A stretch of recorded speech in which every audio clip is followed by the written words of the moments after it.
Olá pessoal, estudaremos o Estatuto dos Servidores Públicos do município de Niterói.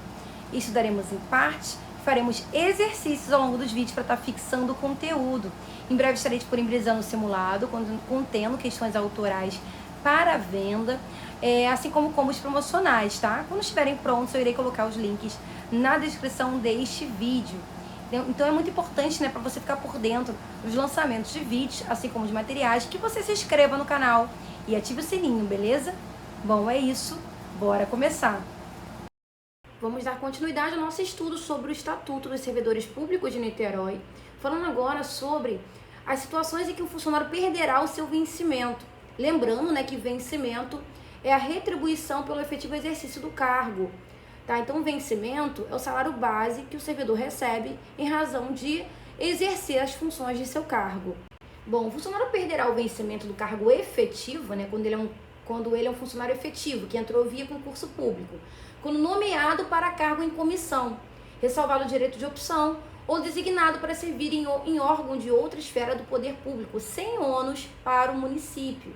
Então ele é um funcionário efetivo, entrou via concurso público, mas aí ele foi convocado para poder assumir um cargo comissionado, que é um cargo de chefia, um cargo de confiança, um cargo de direção, assessoramento. E ele resolveu aceitar, então ele vai perder o salário base, o vencimento referente ao cargo efetivo, ressalvado o direito de opção, né? Ele pode optar, se ele não quiser assumir o cargo comissionado, ele continua com o cargo efetivo dele, ele não perde o cargo efetivo.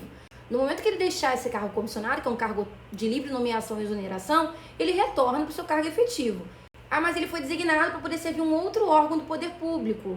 Nesse caso, né, ele vai perder o vencimento do cargo efetivo e vai receber referente a esse outro órgão, essa outra função que ele está assumindo.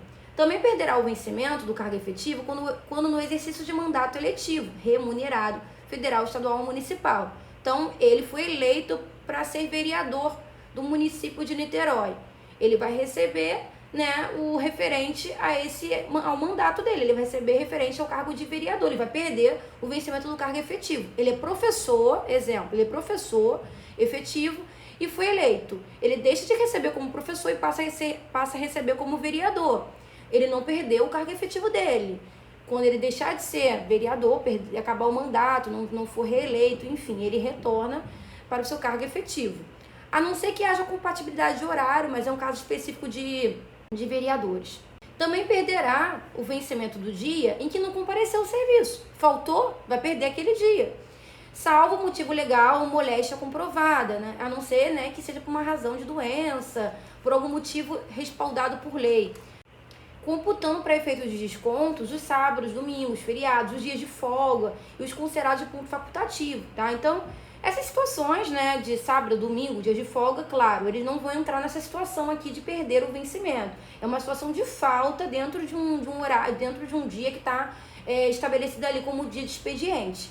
Perderá 1/3 do vencimento do dia se comparecer ao serviço dentro da hora seguinte a marcado para o início dos trabalhos, ou quando se retirar até 1 hora antes do término do período do trabalho, sendo considerado ausente se ultrapassar esse limite. Ou seja, chegou 1 hora atrasado, saiu 1 hora antes, aí ele vai perder 1/3 do vencimento, ok? Agora, se ele chegou atrasado com mais de 1 hora de atraso, aí ultrapassou esse limite, ele vai perder o dia, tá? Também perderá 1/3 do vencimento durante o afastamento por motivo de prisão administrativa, suspensão preventiva ou recolhimento à prisão, com direito à diferença se absolvido, ou se o afastamento exceder ao prazo de condenação definitiva. Então está afastado porque está preso, está afastado porque está cumprindo ali suspensão preventiva, está numa situação de prisão administrativa. Então nessas situações ele vai perder 1/3 do seu vencimento. E se ele for absolvido, ele vai ser ressarcido com a diferença que ele perdeu. Irá perder 2/3 do vencimento durante o período de afastamento em virtude de condenação por sentença definitiva a pena privativa de liberdade, desde que não resulte demissão. Tá? Então, está numa situação de pena, está cumprindo pena privativa de liberdade. Aí, nesse caso, né, ele vai perder 2/3 do seu vencimento durante o período ali de afastamento em virtude de condenação, desde que não resulte em demissão. Resultando em demissão, você vai ter ali a perda total.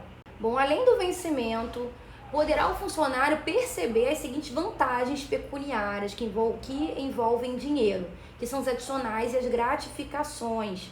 Começando pelos adicionais. Os adicionais, eles podem ser concedidos pelas seguintes situações: adicionais por tempo de serviço, adicional de tempo integral, adicional de trabalho técnico e científico e adicional de produtividade. O adicional por tempo de serviço é por tempo trabalhado. Então, a cada quinquênio de efetivo exercício, a cada 5 anos de efetivo exercício que o funcionário público municipal de Niterói cumprir, será concedido a ele um adicional na base de 5% por período, calculado sobre o vencimento do cargo efetivo. Então, a cada 5 anos que ele cumpre de efetivo exercício, aumenta 5% em cima do vencimento base dele o seu salário. Tá? Então, ele ganha ali 5% a mais em cima do seu salário a cada 5 anos que ele cumpre de efetivo exercício. Bom, o adicional de tempo integral é uma situação em que o funcionário ele exerce as atividades funcionais com dedicação exclusiva para o órgão que ele está prestando ali o serviço. Ele só trabalha ali, exclusivamente. Ele não pode acumular, ele não pode ter outro cargo, ainda que esse outro cargo seja acumulável. Não pode porque ele está trabalhando sob dedicação exclusiva.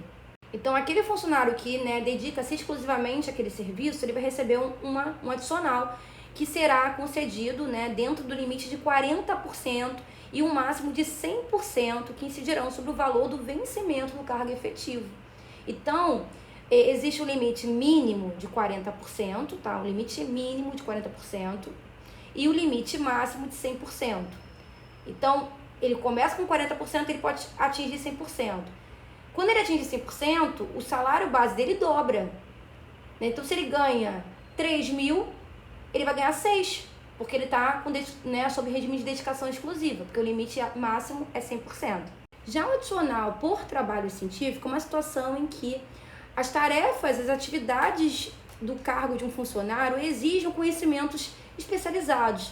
E aí será concedido a esse funcionário um adicional por trabalho técnico científico, que vai ser calculado sobre o vencimento do cargo efetivo.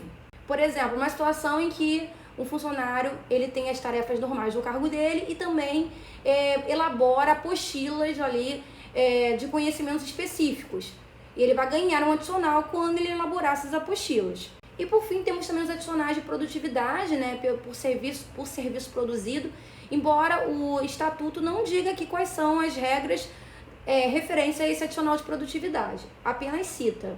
Bom, além dos adicionais, nós temos também as gratificações, que serão concedidos aos funcionários, pela prestação de serviços em condições especiais, que são a ajuda de custo. A ajuda de custo é uma forma de custear, de diminuir ali as despesas que serão realizadas pelo funcionário por conta de viagens que ele vai fazer a serviço exclusivo do município. Tá? Então, a ajuda de custo é relacionada aos custos, aos gastos que ele vai ter durante essa viagem. Tem também um salário família, que é concedido ao funcionário ativo ou inativo em algumas situações aqui. No artigo 157, ele fala quais são essas situações. Quando, por exemplo, o funcionário ele é casado e sua esposa não exerce atividade remunerada, ou seu esposo não exerce atividade remunerada, ou ele tem um filho menor de 21 anos que também não exerce atividade remunerada, tem um filho que tem algum tipo de deficiência, enfim, ele elenca situações aqui em que ele poderá fazer jus desse salário família.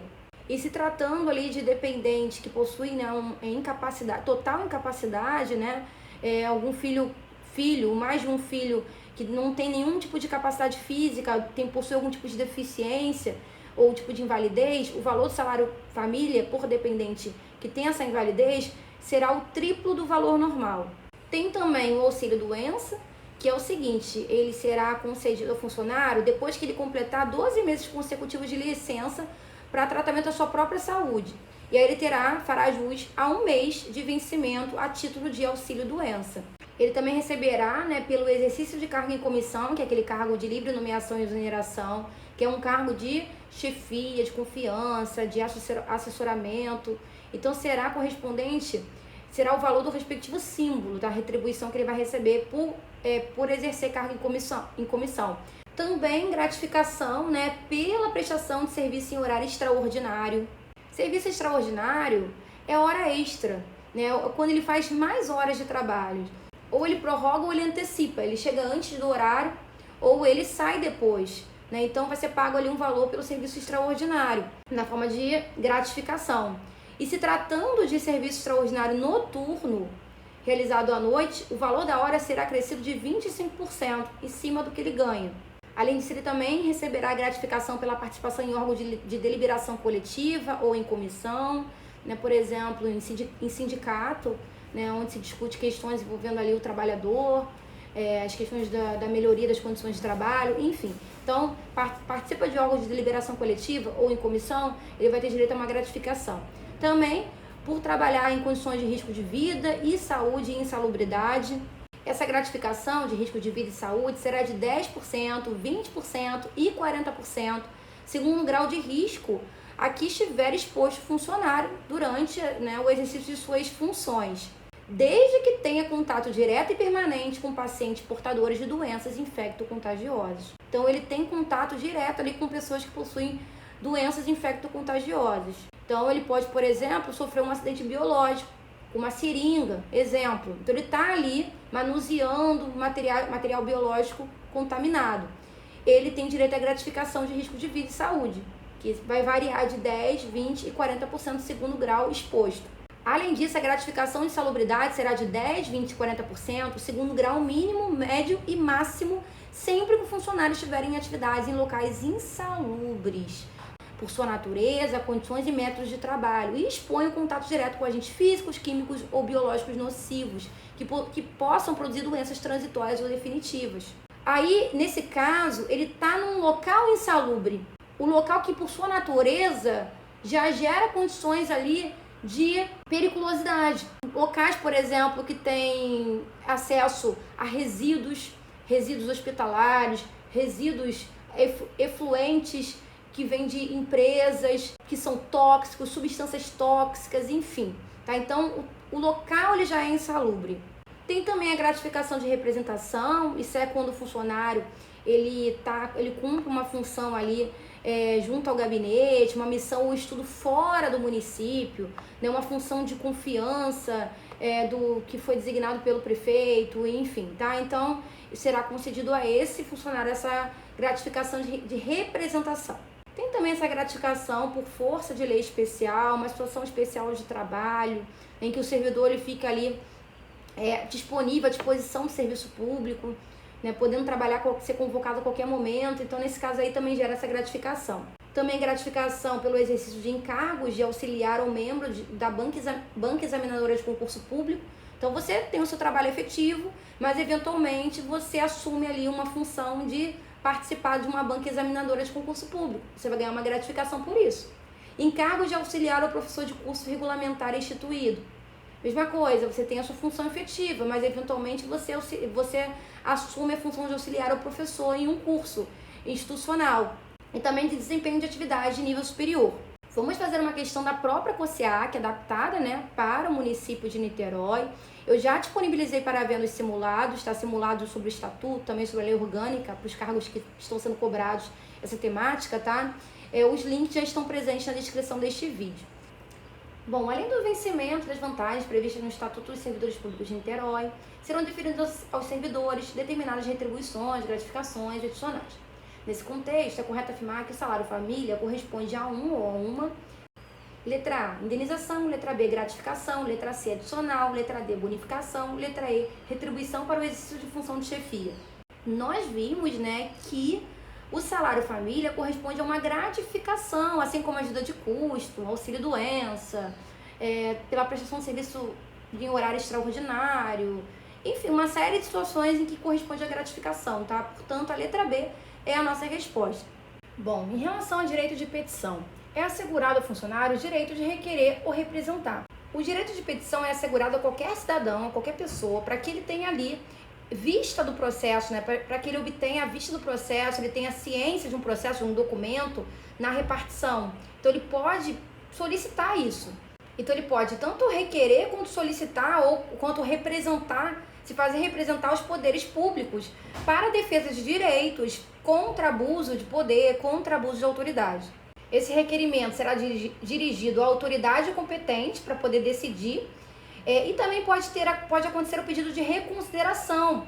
Nesse pedido de reconsideração será dirigido à autoridade que expediu o ato ou proferiu a primeira decisão. Somente será cabível quando contiver novos argumentos. Esse pedido de reconsideração é para você questionar ou solicitar ali a revisão de alguma decisão judicial. E então esse pedido de reconsideração ele tem que ser para a autoridade que você solicitou, que você se dirigiu naquele primeiro momento e que proferiu a primeira decisão, e não cabe renovação. E quais são os prazos relacionados a essa questão de você requerer e pedir reconsideração? Então, o requerimento e o pedido de reconsideração deverão ser despachados no prazo de 8 dias, tanto o requerimento quanto a reconsideração despachados no prazo de 8 dias, e terão que ser decididos dentro de 30 dias. Se precisar solicitar recurso por conta de um indeferimento de um pedido de reconsideração, então a autoridade não deferiu a sua solicitação. Aí você considera que foi injusta essa decisão. Você vai solicitar o recurso para poder rever essa situação. Você vai solicitar esse recurso para a autoridade imediatamente superior àquela que tiver expedido o ato ou proferido a decisão. Não vai ser para a mesma autoridade, vai ser para uma imediatamente superior. Nem faria sentido ser a mesma, porque aquela autoridade já julgou como indeferido. Então tem que ser uma diferente, né, para poder garantir ali que haja justiça, né, a que está imediatamente superior. O direito de pleitear na esfera administrativa ela tem um prazo de validade, prescreve em 5 anos, em casos que decorram de demissão, cassação de aposentadoria ou disponibilidade, e 120 dias nos demais casos, que são casos mais leves, vamos colocar assim. Então, o funcionário público ele foi demitido e ele considera que essa decisão ela foi injusta. Então, ele vai solicitar ali o direito de se representar, de ser representado, né, a administração pública, ele quer tomar vista dos processos, ficar ciente dos processos, enfim. Ele tem que fazer isso no prazo de 5 anos, ok? Não pode passar disso. Vamos falar agora de acumulação. Em regra, você não pode acumular cargo público, você só pode ter um cargo. Porém, há situações em que é possível acumular. Que situações são essas? Você pode acumular um cargo de juiz com um cargo de professor. Você pode acumular 2 cargos de professor, ter 2 matrículas de professor.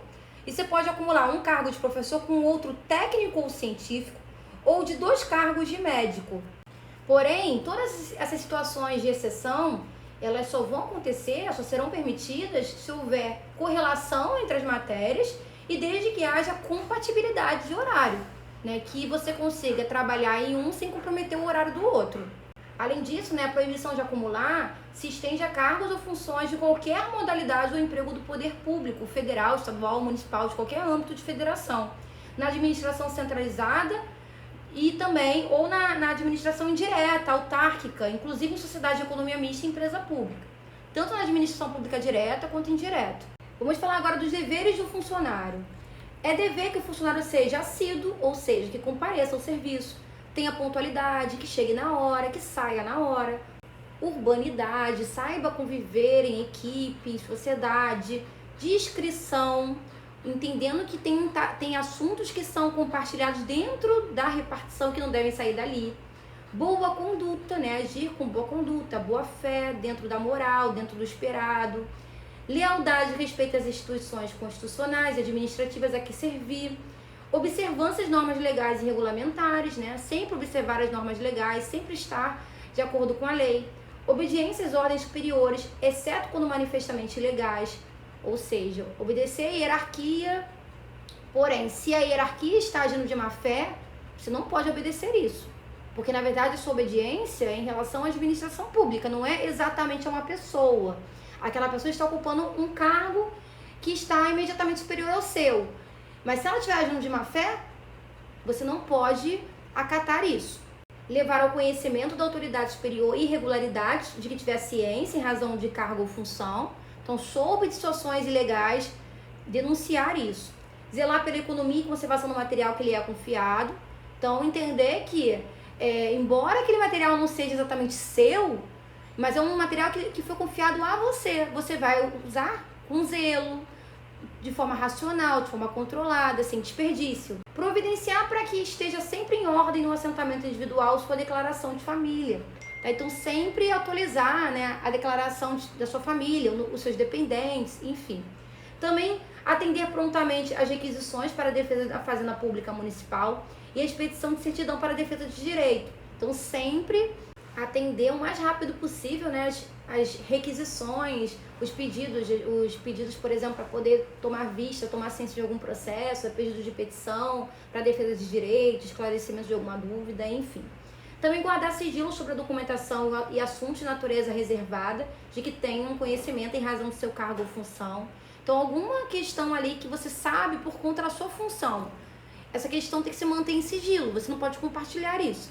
Também frequência cursos regularmente instituídos para aperfeiçoamento e especialização.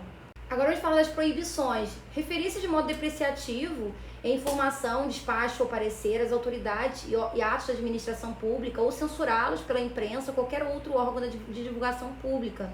Então não pode, né, se referir de modo depreciativo, depreciando, como se estivesse fazendo um pouco caso, ofendendo, tá, em relação a qualquer questão ali, parecer, documento oficial, né, que foi proferido pela administração pública, ou ainda censurá-lo, impedir com que ele seja publicado, né, pela imprensa. Isso não pode acontecer, o servidor não pode fazer isso. Também retirar, modificar ou substituir livro, qualquer documento, com o fim de criar direito ou obrigação, ou de alterar a verdade dos fatos, bem como apresentar documento falso. Então não pode, né, alterar documentos, não pode alterar informações, nem apresentar documento falso. Não pode valer-se do cargo ou função para lograr proveito pessoal em detrimento da dignidade ou função pública. Tá? Então não pode tentar conseguir ali um benefício pessoal por conta da razão, por conta do cargo que você ocupa. Também coagir ou aliciar subordinados com objetivos de natureza particular, né? Então não pode ali coagir, usar do medo, usar da sua função para poder coagir um funcionário. Ou seja, valendo-se do seu cargo para poder colocar medo no funcionário, fazer ele, obrigá-lo a fazer alguma coisa que ele não deve fazer, que não é da sua função, o coagindo, para poder, com o objetivo de conseguir alguma coisa de natureza particular, alguma coisa de ordem pessoal. Então isso é proibido. Também é proibido promover manifestações de apreço ou desapreço e fazer circular ou subscrever listas de donativos no recinto da repartição. Então você não pode ali demonstrar afeto de uma forma muito assintosa para funcionários ou funcionárias, porque isso abre precedente até para a questão do assédio, tá? A questão aqui da lista de donativos, né? Porque, assim, em regra não pode, mas a gente sabe que muitas vezes acontece. Acontece, por exemplo, muito de funcionário vender, fazer algum comérciozinho dentro da empresa, vender um bolo, sei lá, vender bolo, vender brigadeiro, vender um sanduíche natural dentro da empresa. Em regra isso é proibido, sabe? Mas são coisas pequenas, pormenores, que muitas vezes ali no dia a dia a chefia imediata deixa passar. Também participar de diretoria, gerência, administração, conselho técnico e administrativo de empresa ou sociedade. Então você não pode participar de gerência, sociedade, fazer parte de sociedade, administração, né, de empresa. Isso não pode, sendo você um funcionário público. Também praticar a usura em qualquer de suas formas no âmbito do serviço público. Usura é você cobrar um valor a mais para poder conseguir lucro em relação a alguma coisa que você está prestando, algum serviço que você está prestando. Tá? Então você está fazendo uso ali da sua situação de estar à frente de um cargo para poder tirar proveito, cobrar juros, taxas, descontos de alguém. Também é proibido pleitear como procurador ou intermediário junto aos órgãos municipais, salvo quando se tratar de percepção de vencimentos, remuneração, provento ou vantagem de parentes consanguíneo ou afim até o 2º grau civil. Então você, enquanto funcionário público, não pode pleitear, não pode solicitar junto a órgãos municipais, tá? Salvo em situações de percepção de vencimento, remuneração, provento ou vantagem de pessoas que sejam próximas a você.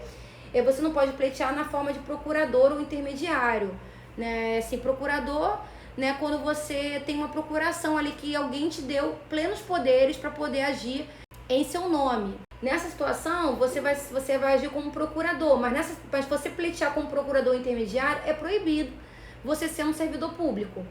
Também é proibido exigir, solicitar ou receber para si ou para outrem propinas, comissões, presentes, vantagens de qualquer espécie, aceitar vantagens.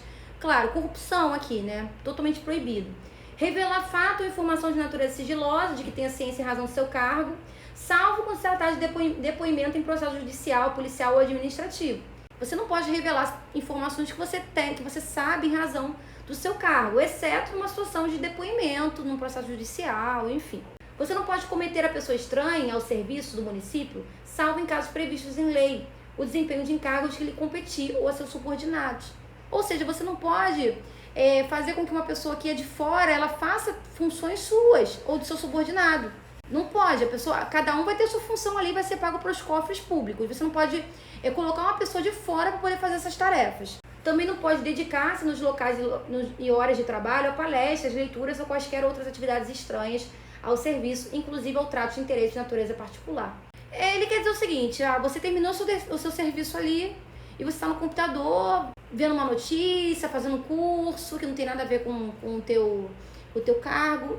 Em tese isso não pode, mas a gente sabe que na prática essas coisas acontecem, nem faria sentido. Se você já terminou seu trabalho, qual o problema de você ficar assistindo ali uma palestra, de você fazer um curso, se você já finalizou o seu trabalho, por exemplo, né? Então, na prática, isso é uma coisa pormenor, uma coisa pequena.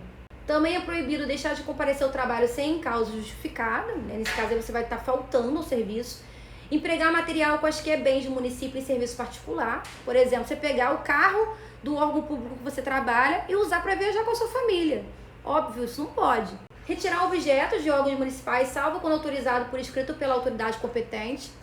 Eu resolvi pegar o livro da biblioteca onde eu trabalho e levar para minha casa. Não pode fazer isso. Fazer cobranças ou despesas em desacordo com o estabelecido na legislação fiscal e financeira. Você tem que cobrar aquilo que está estabelecido em lei.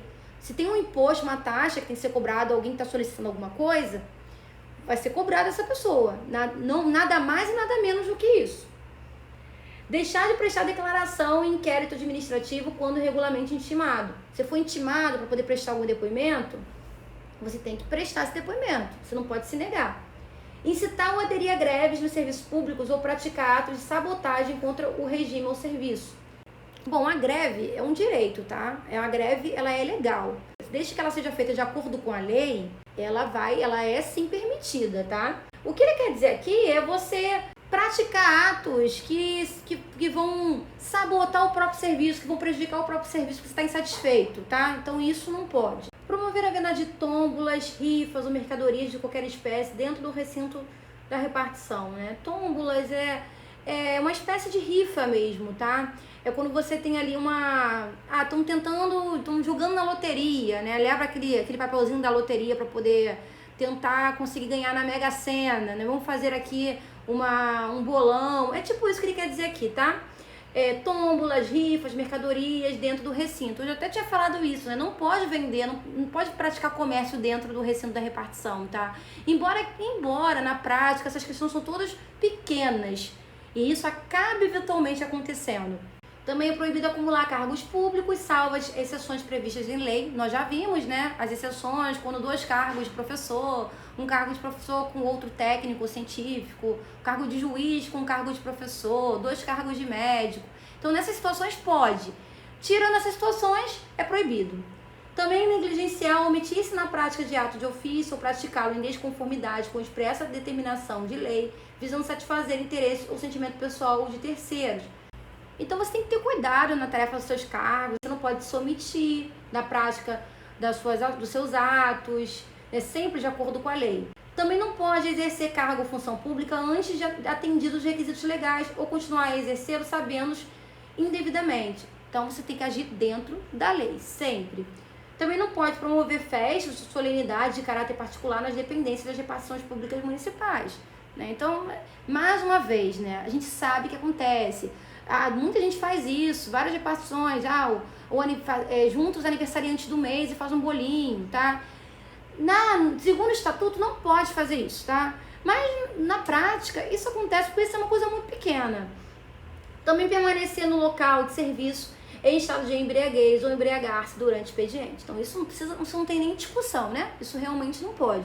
Então, a gente vai finalizar esse vídeo, para não ficar tão longo. Terá apenas mais um vídeo sobre o Estatuto dos Servidores de Niterói, para a gente estar finalizando e fechando essa playlist, beleza? Fala pessoal, espero que esse vídeo tenha contribuído para os seus estudos. Se você gostou, não deixe de deixar um like, também um comentário. Aproveita que está por aqui e explora outros conteúdos do canal que podem estar reforçando nos seus estudos. Aqui no canal tem playlists de legislação educacional, tem playlists de noções de administração pública, playlist de legislação ambiental, né, simulados de português, simulados de educação, entre outros, tá? Então aproveita e explora bastante para o seu concurso. Bom, é isso, bons estudos e eu vejo vocês nos próximos vídeos.